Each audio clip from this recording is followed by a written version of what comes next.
Monsieur le ministre, vous voilà donc bien installé pour cette édition de stratégie qui, elle, va revenir notamment sur la ZLECAf qui entre en vigueur. Le Cameroun doit se préparer et vous venez de nous donner un peu quelques indicateurs de notre situation, au moins pour ce qui est du commerce intérieur en comparaison avec la zone CEMAC. À Kigali, l'on sait que le sommet des présidents directeurs généraux d'Afrique organisé par le groupe Jeune Afrique, sommet bien nommé Africa CEO Forum, s'est tenu le mois dernier et le secteur privé y a discuté avec succès de cette convention, la ZLECAf, dont nous parlons, la zone de libre-échange continentale africaine, dont l'entrée en vigueur, rappelons-le, est prévue pour juillet prochain, dès la ratification entendue de 22 pays. Nous avons séjourné à Africa CEO Forum, notre équipe y était. Hasard de calendrier, après le Africa CEO Forum à Kigali, se tenait à Yaoundé sous votre houlette, un forum national pour étudier les possibilités de tirer bénéfice de la ZLECAf, de cette convention qui doit donc rentrer en vigueur très prochainement. Avant de revenir sur ce sujet, Monsieur le ministre, je vous propose de faire d'abord le point sur les rencontres de Kigali et Yaoundé dans ce reportage que signe Jean-Vincent Tienéum.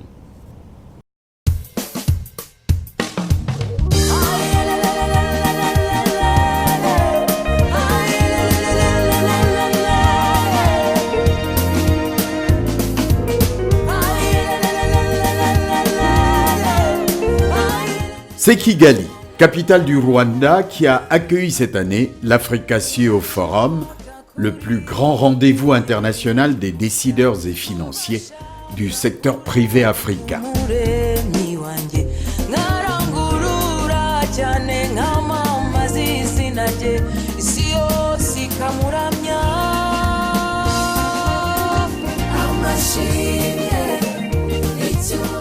Organisé par le groupe Jeune Afrique, le forum consacre une large part de ses activités au dialogue entre décideurs publics et leaders du monde des affaires. Les chiffres clés de ce forum: 1800 participants, 4 présidents, 1 milliard de dollars de projets à financer, 28 ministres, 40 sessions, 70 pays représentés. Lors de cette 7e édition de l'Africa CEO Forum, les 25 et 26 mars, le secteur privé s'est montré déterminé à surmonter les obstacles pour que la zone de libre-échange continentale et une meilleure intégration économique deviennent réalité.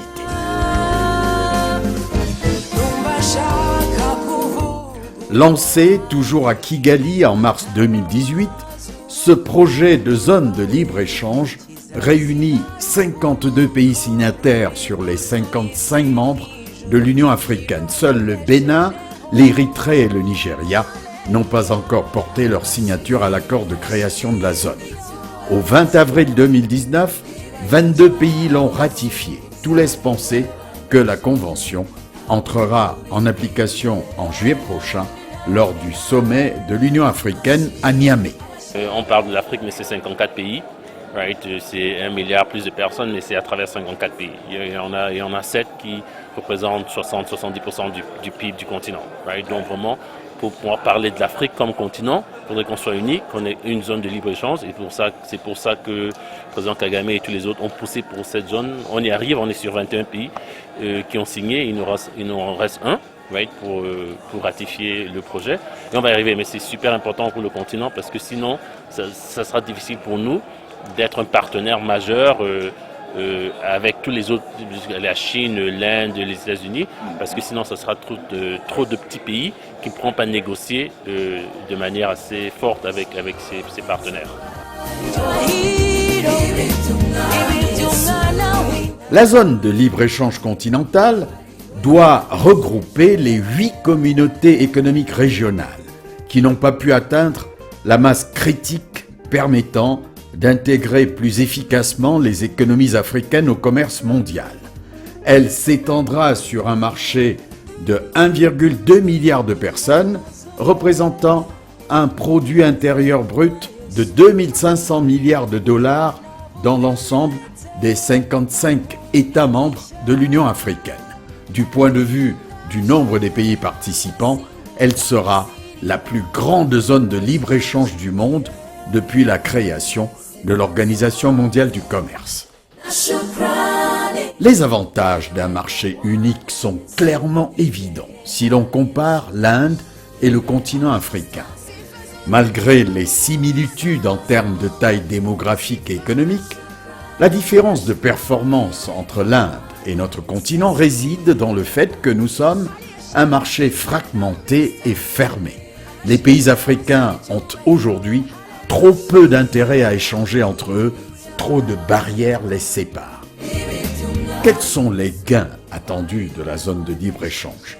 Le Cameroun, par exemple, pourrait bénéficier d'une hausse de 30% de ses exportations vers l'Afrique d'ici 2040. En réduisant les barrières tarifaires et non tarifaires, la zone de libre-échange contribuera à l'industrialisation et à la transformation structurelle du continent. L'Afrique centrale et le reste du continent importent de nombreux produits qui pourraient être fournis localement, notamment des produits alimentaires, des produits pharmaceutiques, des pneumatiques, des engrais, etc. Pourquoi nos pays ne pourraient-ils pas produire localement certains de ces produits au lieu de les importer ? Pourquoi ne pas avoir pour vision de fabriquer dans un avenir proche des pièces stratégiques entrant dans la fabrication de produits sophistiqués comme les smartphones, les machines industrielles et pourquoi pas les drones, les trains à grande vitesse, les navires et les avions.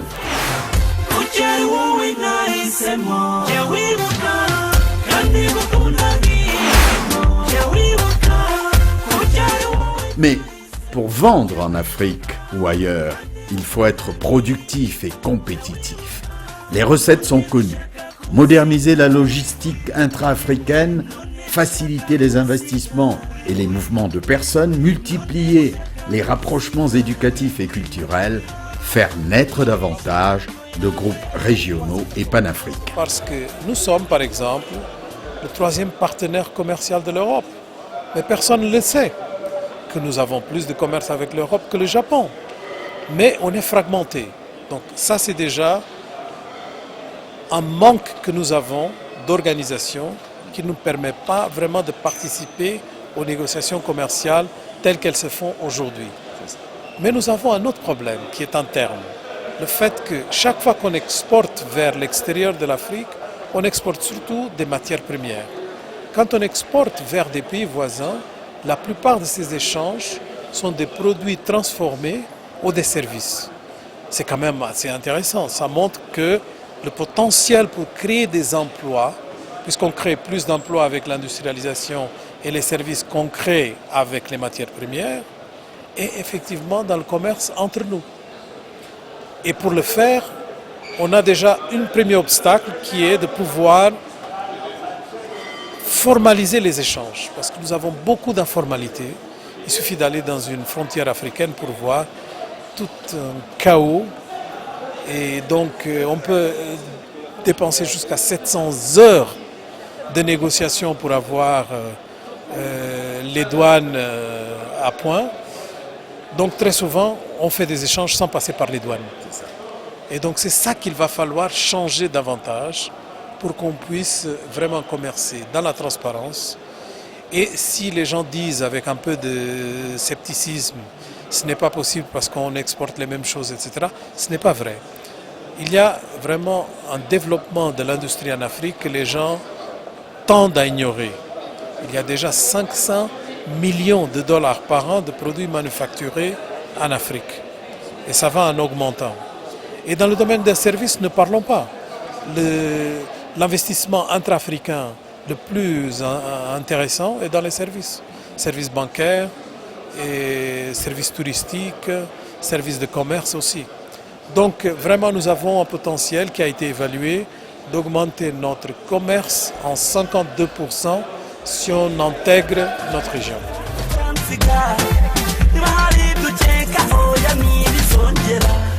À Kigali, la réflexion s'est faite autour d'un véritable agenda de transformation. Comment mobiliser le secteur privé autour de projets d'infrastructures transfrontaliers, celui de l'électricité par exemple, qui nous fait tant défaut. N'est-ce pas? Il faudrait que les deux aillent ensemble. Il faudrait satisfaire la production nationale. Et là, ce n'est pas seulement un problème de production, mais c'est un problème du système électrique. Il faudrait faire avancer les centrales de production, il faudrait faire avancer et améliorer, rendre plus efficace notre système de transport et surtout rendre très efficace notre système de distribution et le système commercial. Et à ce prix-là seulement, qu'on pourra donc avancer à la prochaine étape.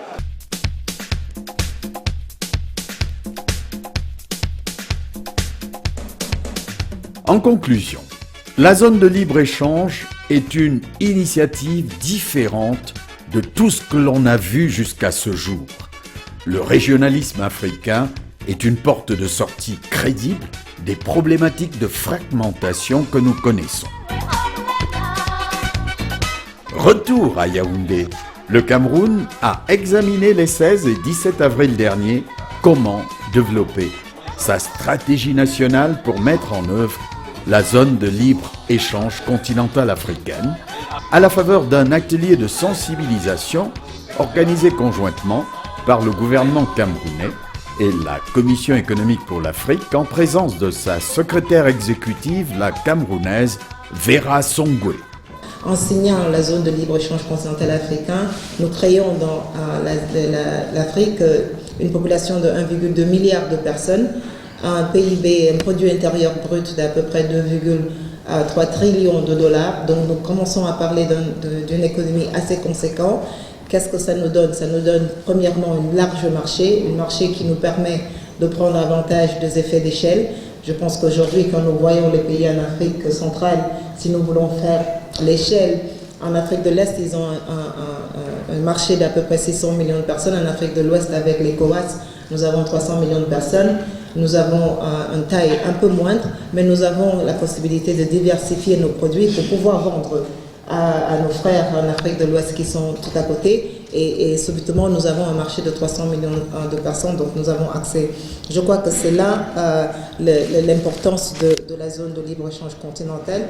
Et surtout, ça crée de l'emploi, et j'ai parlé de l'emploi dans le secteur de la logistique, dans le secteur informatique. Je pense qu'avec les investissements qui seront faits pour encourager la zone de libre-échange continentale, nous sommes certaines que ça va créer plus d'emplois pour les jeunes surtout, plus d'emplois dans les domaines innovants.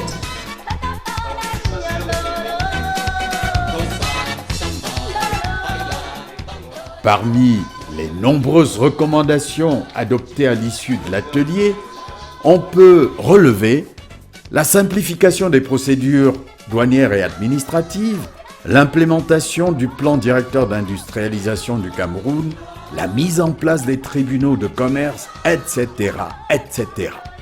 Les entreprises privées camerounaises, en gros, devront accroître leur productivité et leur compétitivité si elles veulent tirer le maximum de profit du nouveau marché continental. Un petit hit tout de même, si le Cameroun a signé le traité instituant la zone de libre-échange, il ne l'a pas encore ratifié. La ratification est un processus qui comporte un certain nombre d'étapes. La ratification suppose que le texte est examiné et adopté par le Parlement. Nous avons 2 chambres au Cameroun, donc je voudrais dire que le processus est tout simplement en cours et bien en cours.